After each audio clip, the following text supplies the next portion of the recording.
जय हिंद मेरे प्यारे विद्यार्थियों, आरके कॉम्पिटेटिव क्लासेस में फिर से धमाकेदार और विस्फोटक स्वागत है। आज मैं फिर से आ गया हूं धुआं करने एडवांस मैथ में मेंसुरेशन। 2D तो पहले ही नास्ते नाबूद कर दिए हैं, 3D में भी समझिए इसका अंत करने आ गए हैं और लास्ट टॉपिक लेके आ गए हैं प्रिज्म, पिरामिड और समचतुष्फलक। इसी में छिन्नक यानी बाल्टी के बारे में आपको बताएंगे। इसका पूरा फॉर्मूला और कंसेप्ट को आपके माइंड में ठोकने का प्रयास करेंगे और जिस तरीका से पीछे सभी टॉपिक के 50-50 प्रश्नों का मैंने आपको प्रैक्टिस करवाया है, उसी तरीका से इसके भी 50 प्रश्नों का प्रैक्टिस आपको करवाऊंगा, क्योंकि सबसे इंपॉर्टेंट प्रैक्टिस और पढ़ने का सबसे अच्छा यही तरीका है, टाइप बाय टाइप प्रैक्टिस करना।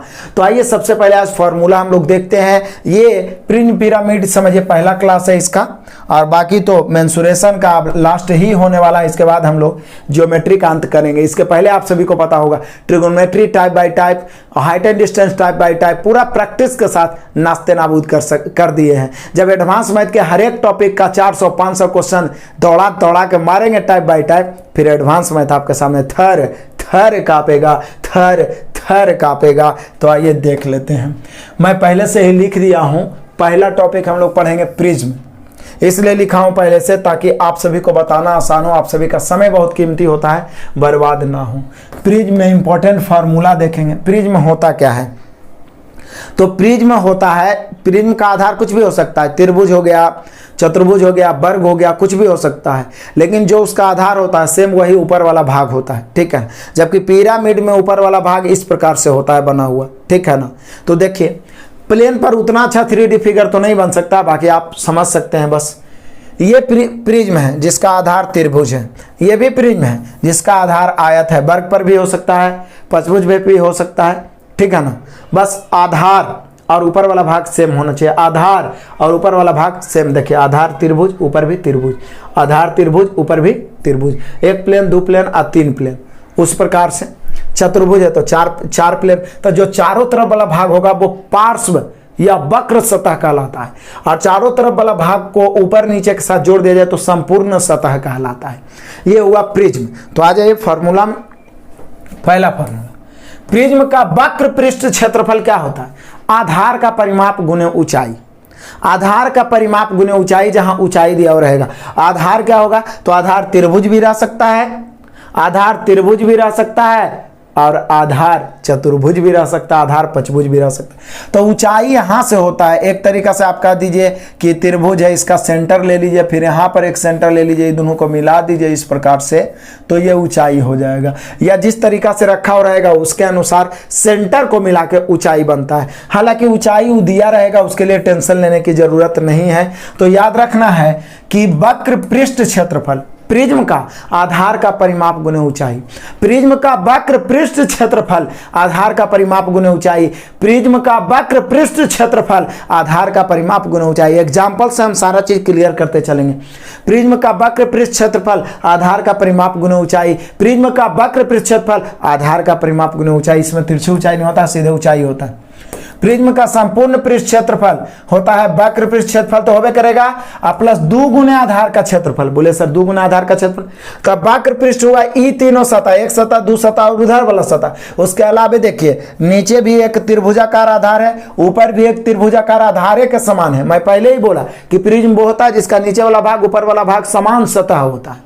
तो फिर से आइए, प्रिज्म का वक्र पृष्ठ सतह तो सीधे हो गया आधार का परिमाप गुने ऊंचाई, आधार का परिमाप गुने ऊंचाई, लेकिन संपूर्ण पृष्ठ क्षेत्रफल हुआ वक्र पृष्ठ क्षेत्रफल, मतलब आधार का परिमाप गुने ऊंचाई तो होबे करेगा प्लस नीचे आधार का क्षेत्रफल, सेम वही क्षेत्रफल ऊपर भी है, तो क्यों ना हम 2 गुने आधार का क्षेत्रफल लिख दें। तो संपूर्ण प्रिज्म का संपूर्ण पृष्ठ क्षेत्रफल वक्र पृष्ठ क्षेत्रफल प्लस 2 गुने आधार का क्षेत्रफल। और सबसे इंपॉर्टेंट है प्रिज्म का आयतन आधार का क्षेत्रफल गुने ऊंचाई, आधार का क्षेत्रफल गुने ऊंचाई। अब आधार त्रिभुज है तो त्रिभुज का क्षेत्रफल गुने ऊंचाई, आधार आयत है तो आयत का क्षेत्रफल गुने ऊंचाई, आधार वर्ग है तो वर्ग का क्षेत्रफल गुने ऊंचाई। जिस चीज पर प्रिज्म बना रहेगा उसका क्षेत्रफल गुने ऊंचाई। क्लियर हुआ ना?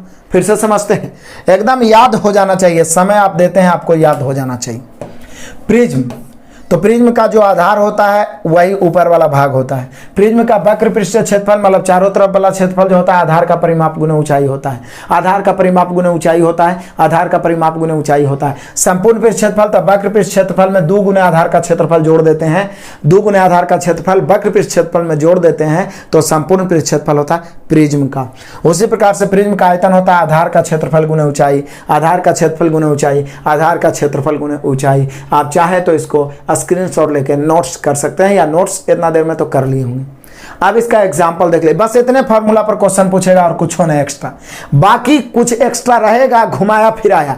तो जो 50 गो प्रश्नों का प्रैक्टिस सेशन हम देंगे, पीडीएफ तो पहले आपको दे दिया जा चुका है टेलीग्राम चैनल पर। Telegram channel RK competitive classes का लिंक डिस्क्रिप्शन में भी है, उससे जरूर आप जुड़े। हजारों 10,000 बच्चा लगभग जुड़े हुए हैं, वहां सारा पीडीएफ आपको फाइल में मिल जाएगा। तो पीडीएफ बिल्कुल फ्री में आपको मिल रहा है, कोई दिक्कत नहीं है। अब एक ही क्वेश्चन दिया हूं, बाकी प्रैक्टिस सेशन में देखेंगे। एक लंब प्रिज्म के आधार 6 सेंटीमीटर भुजा वाला समबाहु त्रिभुज है। मतलब प्रिज्म ऐसा बना हुआ है जिसका आधार क्या है, 6 सेंटीमीटर भुजा वाला समबाहु त्रिभुज है, जिसका आधार क्या है, 6 सेंटीमीटर भुजा वाला समबाहु त्रिभुज है। अब इसी पर प्रिज्म बना हुआ है 6 सेंटीमीटर 6 सेंटीमीटर 6 सेंटीमीटर। अब कह रहा है यदि प्रिज्म का आयतन, भैया हम पूरा प्रिज्म बनाने की कोशिश नहीं कर रहा हूं, प्रिज्म का आयतन, और बनाने की जरूरत भी नहीं है क्योंकि उससे मतलब भी नहीं है। प्रिज्म का आयतन दिया हुआ है 108√3। तो पूछ रहा है प्रिज्म की ऊंचाई ज्ञात करें, तो h बराबर भाट। बोलिया कि सर जी जब प्रिज्म का आधार दिल है समबाहु त्रिभुज जिसका भुजा 6 दिल है, तो आप तो जानबे करते हैं कि प्रिज्म का आयतन क्या होता है।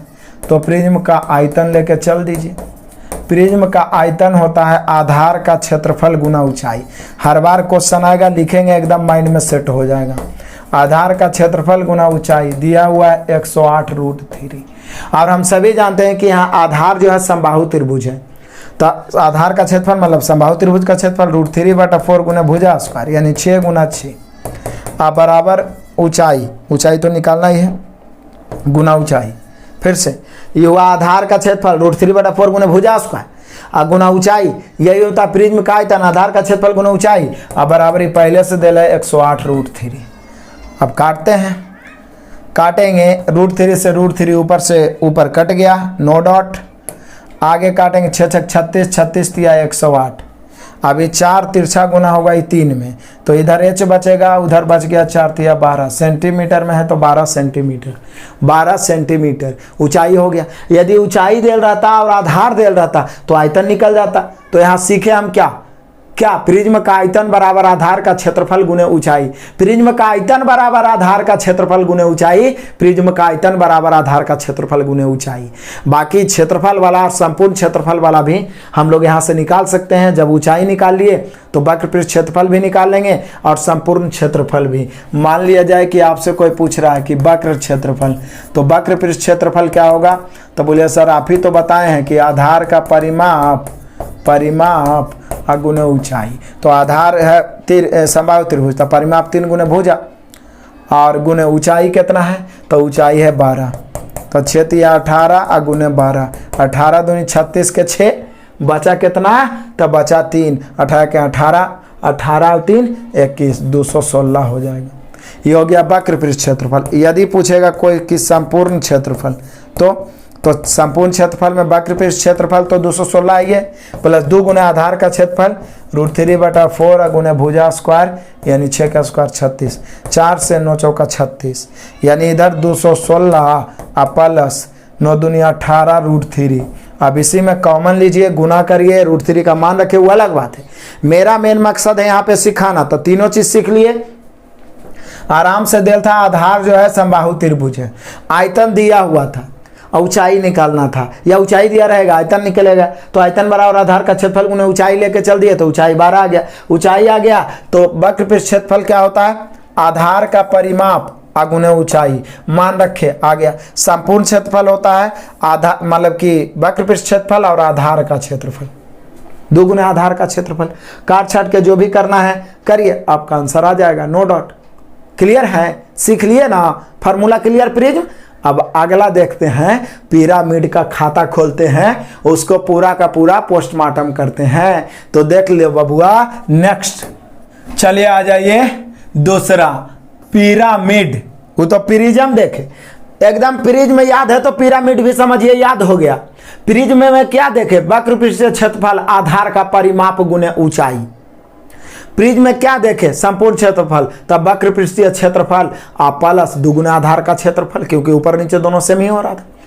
और आयतन क्या देखे, आधार का क्षेत्रफल गुना ऊंचाई। लेकिन पिरामिड क्या है, तो पिरामिड में नीचे तो आधार रहेगा, आधार त्रिभुज भी रह सकता है, जैसे देखिए यहाँ त्रिभुज आधार है, आधार वर्ग, आयत, पंचभुज, षष्ठभुज कुछ भी रह सकता है। लेकिन ऊपर है जो इस प्रकार से नुकीला रहेगा, अपन भाषा से में समझ आई, तो इसको पिरामिड बोलेंगे। तो पिरामिड का इंपॉर्टेंट फार्मूला हम लोग समझते हैं, इंपॉर्टेंट फार्मूला वक्र पृष्ठ क्षेत्रफल। तो पिरामिड का वक्र पृष्ठ क्षेत्रफल होगा 1/2 गुने आधार का परिमाप गुने तिर्यक ऊंचाई। बोले का है, तब वक्र पृष्ठ मतलब नीचे वाला आधार छोड़ दीजिए। तो बोले सर बाकी जो बनता है वो बन जाता है त्रिभुज। ये देखिए त्रिभुज, ये भी त्रिभुज बन गया, ये भी त्रिभुज बन गया, फिर इधर वाला भी त्रिभुज बन गया, फिर उधर वाला भी त्रिभुज बन गया। ठीक है, तो इसका क्षेत्रफल यदि निकाला जाए तो ई वाला तिर्यक के ऊंचाई ना होगा, इधरों से ऐसे मिलाया तिर्यक ऊंचाई, इधर से हम मिला दीजिएगा तिर्यक ऊंचाई, एक तो सेंट्रल पर ऊंचाई होता है। तो इस ई त्रिभुज का क्षेत्रफल 1/2 गुना आधार गुना ऊंचाई, फिर इसका भी 1/2 गुना आधार गुना ऊंचाई, इसका भी 1/2 गुना आधार गुना ऊंचाई। तो ऊंचाई कौन, तिर्यक ऊंचाई का काम करेगा। ठीक है, इसमें तिर्यक ऊंचाई भी होता है, क्योंकि पिरामिड में जो वक्र सतह होता है सभी का सभी त्रिभुज बन जाता है। ठीक है ना, इसलिए इसका क्षेत्रफल होता है 1/2 गुने आधार का परिमाप गुने तिर्यक ऊंचाई, 1/2 गुने आधार का परिमाप गुने तिर्यक ऊंचाई। प्रिज्म का सीधा था क्या, आधार का परिमाप गुने ऊंचाई, और में तिर्यक ऊंचाई नहीं होता है बाबू, और में तिर्यक ऊंचाई नहीं होता है। लेकिन पिरामिड में तिर्यक ऊंचाई होता है, एकदम ध्यान रखना। तो उसका वक्र पृष्ठ क्षेत्रफल सीधे था आधार का परिमाप गुने ऊंचाई प्रिज्म का, लेकिन पिरामिड का 1/2 गुने आधार का परिमाप गुने तिर्यक ऊंचाई, 1/2 गुने आधार का परिमाप गुने तिर्यक ऊंचाई। अब आधार यदि त्रिभुज है तो त्रिभुज का परिमाप गुने तिर्यक ऊंचाई दिया हुआ रहेगा, आधार यदि वर्ग है तो वर्ग का परिमाप गुने तिर्यक ऊंचाई। तो याद रहेगा पिरामिड का क्षेत्रफल, कभी नहीं कंफ्यूज होइएगा। प्रिज्म में सीधा आधार का परिमाप गुने ऊंचाई, क्योंकि उसमें तिर्यक ऊंचाई होबे नहीं करता प्रिज्म में, और पिरामिड में 1/2 गुने आधार का परिमाप गुने ऊंचाई। वक्र पृष्ठ क्षेत्रफल, संपूर्ण पृष्ठ क्षेत्रफल, तो ये जो वक्र पृष्ठ क्षेत्रफल निकाले वो प्लस आधार का क्षेत्रफल। यहाँ एक के बार आधार का क्षेत्रफल होगा, सिर्फ नीचे वाला, ऊपर में नहीं।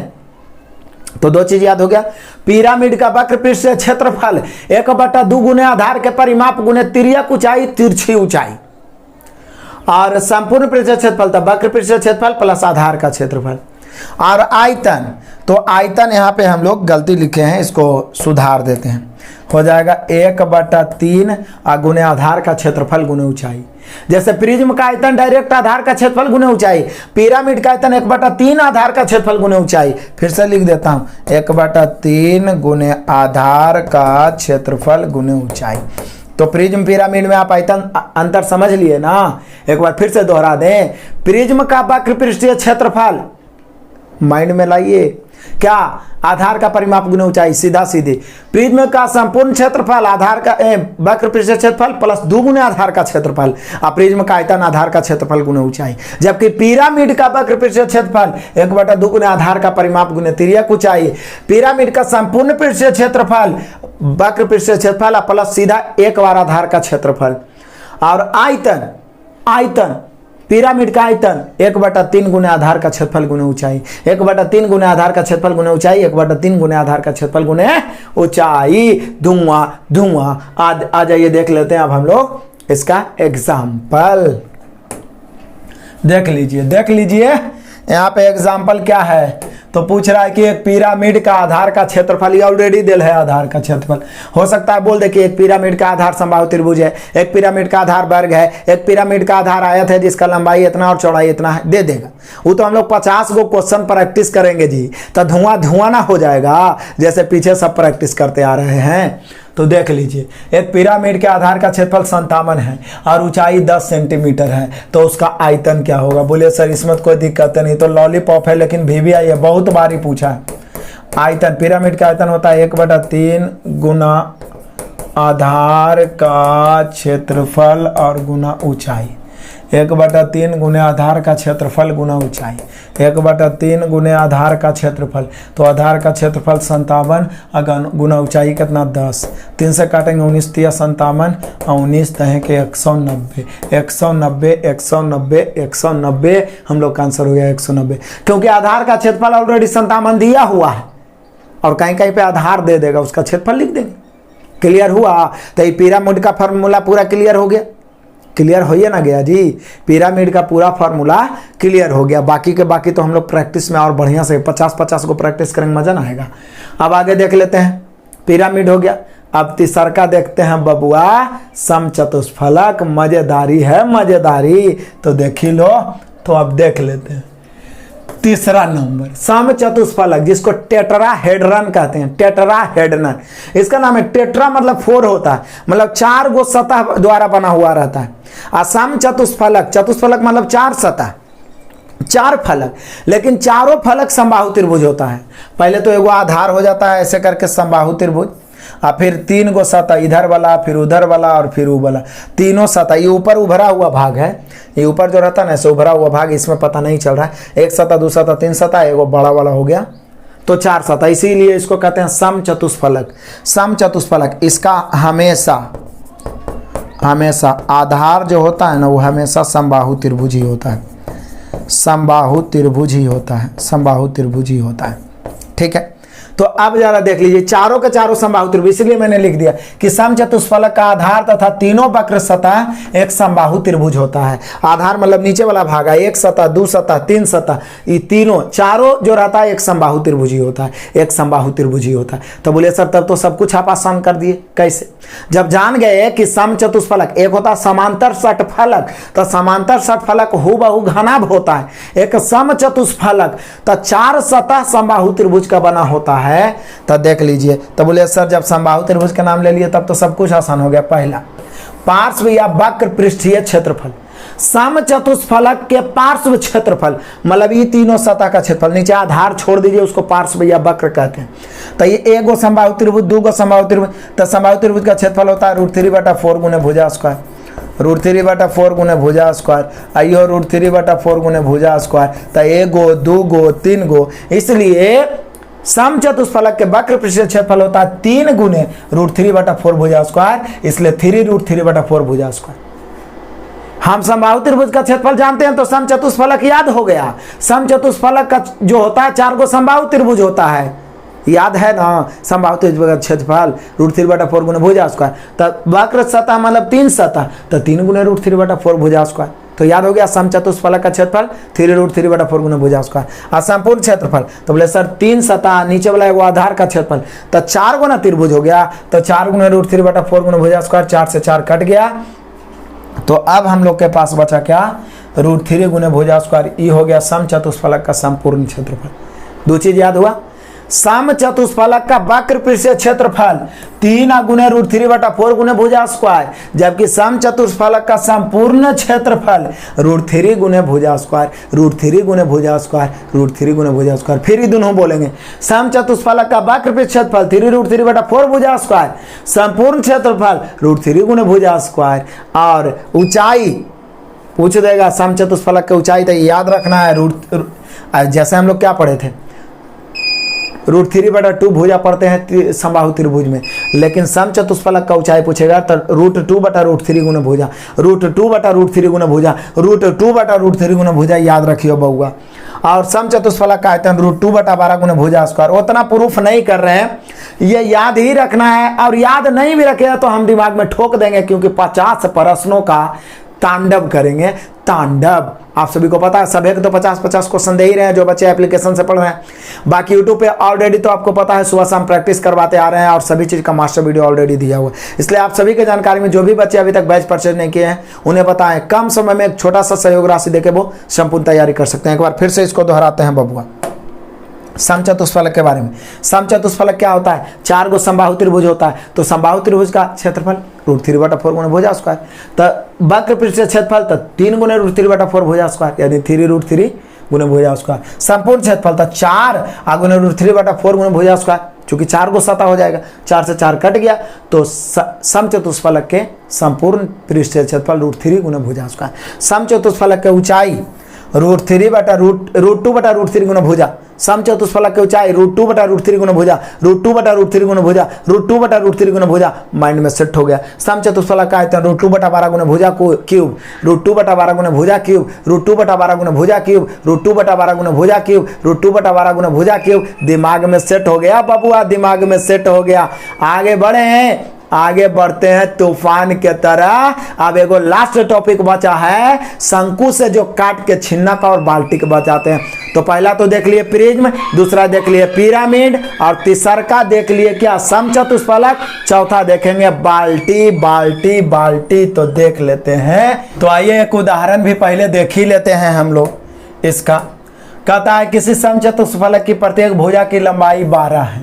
भुजा दिया हुआ है बबुआ 12। तो पूछ रहा है इसका आयतन क्या है, सब कुछ निकाल के बताते हैं। आयतन तो अभी आप देखें √2 बटा 12 गुने भुजा क्यों मतलब 1 क्यों, तो हो गया √2 बटा 12 अगुना भुजा क्यों मतलब 12 गुना 12 गुना 12 कट गया, यानी कि 12 गुने 12 144 √2। यही हो गया आयतन। अब इसी में आपसे पूछेगा कि इसका ऊंचाई बताइए। तो ऊंचाई तो आप देखें कि √2 बटा √3 गुने भुजा हो रहा है। तो √2 बटा √3 गुने 12 करेंगे। 12 को 4 दिया 12, तो 4 √3 बार में कट जाएगा। गुना करेंगे 4 और √3 √2 गुनाओं के रूटे में आ जाएगा √6। कैलकुलेशन तो आप जानबे करते हैं। तो 4 √6 हो गया। अब इसी का मान लिया जाए कि आपसे वक्र पृष्ठ क्षेत्रफल कोई पूछ रहा है कि इसका वक्र पृष्ठीय क्षेत्रफल बताइए, तो नहीं बताइएगा। वक्र पृष्ठीय क्षेत्रफल होता है 3 √3 बटा 4 अगुने भुजा स्क्वायर। तो देखिएगा एकदम आराम से, कोई दिक्कत नहीं है। 3 √3 बटा 4 अगुने भुजा स्क्वायर यानी 12 गुने 12। 4 से 4 तिया 12, तो 12 तिया 36 तिया 108 √3 हो जाएगा। 3 √3 बटा 4 गुने भुजा स्क्वायर ना होता है जी। हो गया वक्र पृष्ठ क्षेत्रफल। अब आपसे कोई पूछ दे कि इसका बताओ बबुआ संपूर्ण पृष्ठ क्षेत्रफल। तो संपूर्ण क्षेत्रफल तो आप जानबे करते हैं कि 4 कट गया था, √3 गुने भुजा स्क्वायर आ रहा था। तो √3 गुने भुजा स्क्वायर, तो √3 गुने 12 के स्क्वायर। 12 के स्क्वायर 144 और √3 तो 144 √3। धुआंधार हो गया ना, पूरा याद हो गया। समचतुष्फलक का आयतन √2 बटा 12 गुने भुजा क्यों, ऊंचाई √2 बटा √3 गुने भुजा, वक्र पृष्ठ क्षेत्रफल 3 √3 बटा 4 भुजा स्क्वायर, संपूर्ण क्षेत्रफल √3 गुने भुजा स्क्वायर। धुआं धुआं हो गया। अब हम लोग छोटा सा टॉपिक बच रहा है, जान लेते हैं चौथा टॉपिक किसके बारे में, बाल्टी या छिन्नक के बारे में। चिंता नहीं करना है बाबू की भूला जाएंगे, भूलने ही नहीं देंगे। देख लो यहाँ पे चौथा छिन्नक या इसी को बाल्टी कहते हैं, फ्रस्ट्रम कहते हैं इसको। देखिए ई जैसे शंकु है, शंकु के ये वाला भाग त्रिज्या है, यहाँ से 20 से काटते हैं तो ये छोटी त्रिज्या बनेगा, ये पूरा ऊंचाई है, तो ये वाला भाग जो बनेगा यही बाल्टी बनेगा। इसी को हम अलग कर दिए। तो अलग करेंगे तो ऊपर वाला भी वृत्ताकार और नीचे आधार तो वृत्ताकार है ये। इसका त्रिज्या हम कैपिटल R दे दिए, इसका त्रिज्या स्मॉल r, ये वाला ऊंचाई हो जाएगा, ये तिरछी ऊंचाई होगा। वैसे तो शंकु का तिरछी ऊंचाई L बराबर हम लोगों ने पढ़ा √h² प्लस r² या r² प्लस h²। लेकिन यदि बाल्टी का देखा जाए, बाल्टी का तिर्यक ऊंचाई तो होता है capital R minus small r के स्क्वायर प्लस h²। याद रखिएगा कैपिटल R मतलब बड़ा वाला त्रिज्या प्लस माइनस छोटा वाला त्रिज्या के स्क्वायर प्लस h²। याद रहेगा। तो बाल्टी का तिर्यक ऊंचाई क्या होता है, √r माइनस r के whole square plus h², √r minus r के होल स्क्वायर प्लस h²। ये हुआ बाल्टी का तिर्यक ऊंचाई। अब बाल्टी के वक्र पृष्ठ मतलब ये जो चारों तरफ का भाग है, वक्र पृष्ठ क्षेत्रफल क्या होता है, तो बोले सर शंकु का πr/l होता है। तब बाल्टी का होगा pi capital R plus small r l, पाई बड़का त्रिज्या छोटका त्रिज्या इंटू l, πr/l हुआ लेकिन दोनों त्रिज्या का योगफल। संपूर्ण पृष्ठ क्षेत्रफल तो πr/l तो होबे करेगा वक्र पृष्ठ क्षेत्रफल, प्लस आधार का क्षेत्रफल नीचे वाला πr² और ऊपर वाला πr², मतलब कि नीचे वाला पाई बड़ा वाला r² और ऊपर वाला पाई छोटा वाला r²। वृत्त का क्षेत्रफल है ना πr², तब पाई कॉमन ले लिया r² प्लस r²। फिर से समझिए बाल्टी यानी छिन्नक का वक्र पृष्ठ क्षेत्रफल पहले समझिए, वक्र पृष्ठ क्षेत्रफल। तो बोले सर शंकु का वक्र पृष्ठ पाई आर एल, तो छिन्नक का pi capital R plus small R into L.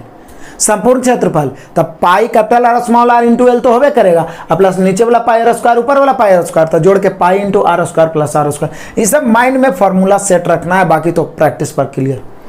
आयतन क्या होता है तो हम सभी जानते हैं कि शंकु का आयतन होता है 1/3 पाई आर स्क्वायर एच, तो इसका भी 1/3 पाई, लेकिन यहाँ डबल त्रिज्या है तो capital R square plus small R square plus R into H, यही होगा बाल्टी का आयतन।